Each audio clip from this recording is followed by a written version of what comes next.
Bonjour, mon nom est Alain Besnet.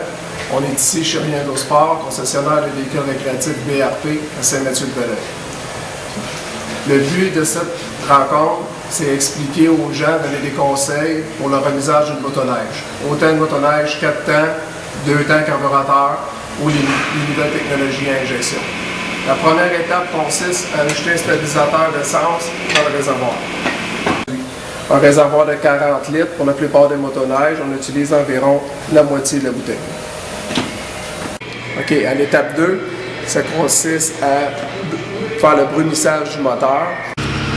Nous avons retiré le garde pour nous permettre d'avoir accès à l'entrée des carburateurs pour le retirer.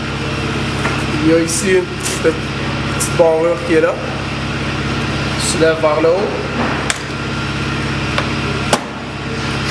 Une autre ici sur le côté. On pousse dessus pour tout simplement retirer l'entrée d'air. Par la suite, nous utilisons notre produit. On vaporise directement dans les entrées de carburateur sur les 2 cylindres du moteur, en alternance d'un côté à l'autre. Ici, nous sommes en présence d'un modèle 4 temps. Pour les modèles 4 temps, après avoir ajouté les stabilisateurs d'essence, il n'est pas recommandé de faire un brunissage à l'intérieur du moteur, tout simplement un changement d'huile. Tantôt, nous avons expliqué que les modèles 2 temps, les stabilisateurs d'essence, laissaient fonctionner le véhicule, faisaient le brunissage d'huile par l'entrée des carburateurs. Pour les modèles 4 temps, il n'était pas nécessaire de faire le brunissage d'huile, mais nous recommandions de faire un changement d'huile. Pour les modèles E-Tech, motoneige 2 temps, injection d'essence, le motoneige est pourvu d'un système qui fait son brunissage d'huile automatiquement toute seule. Nous allons vous démontrer comment les systèmes fonctionnent avec les motoneiges E-Tech. Lâche, on repèse.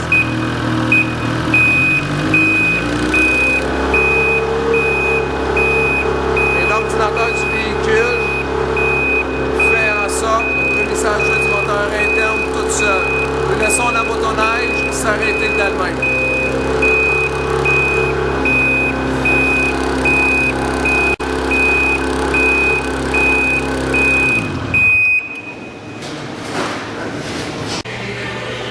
Nous recommandons d'enlever la courroie pour lubrifier à l'aide du produit anticorrosif toutes les pièces de la poulie motrice et de la poulie menin pour s'assurer que l'aluminium ne viendra pas corroder si jamais la motoneige est remisée dans un milieu qui pourrait être beaucoup plus humide qu'un autre. Fait qu'ici, vous protégez ainsi vos pièces de métal, vont rester en bon état.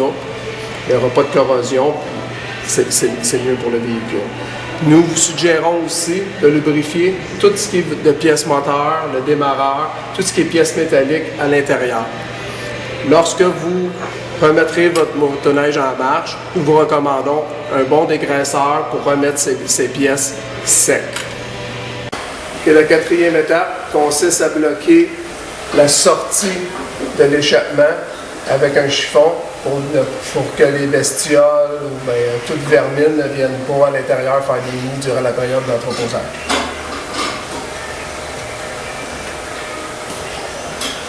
Pour les besoins de la cage, je vais retirer le silencieux pour vous montrer l'orifice de sortie d'échappement.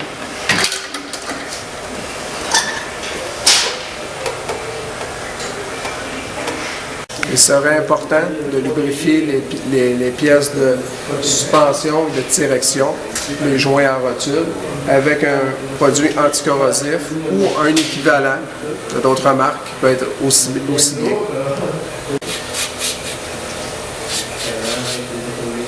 À l'intérieur aussi.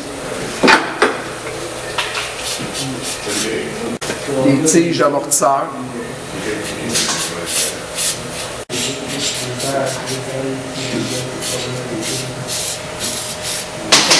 Graisser les pivots de suspension à l'aide de pistolets de graissage. Ici. Et à tous les endroits sur les pivots où il y a des œillets de graissage. Nous recommandons de vidanger l'huile de carter de chaîne pour enlever toute trace de condensation qui peut se faire dans l'huile pour la période de remisage pour éviter la corrosion. Ici, on est pourvu d'un modèle qui n'a pas d'orifice pour vidanger l'huile. Pour ces modèles, nous devons tout simplement, en ce moment, dévisser les vis du couvercle. Par la suite, par l'orifice ici, nous allons remplir le niveau d'huile jusqu'au rebord des filets. C'est le niveau d'huile recommandé.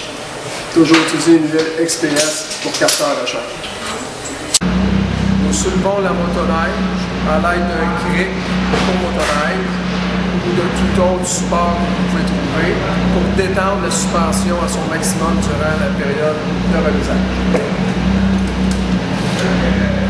La dernière étape consiste à débrancher la batterie du véhicule, toujours en commençant en enlevant le câble négatif en premier, le câble positif en deuxième, retirer la batterie du véhicule, garder la batterie dans un endroit sec et donner une charge mensuelle à la batterie durant toute la période du remisage.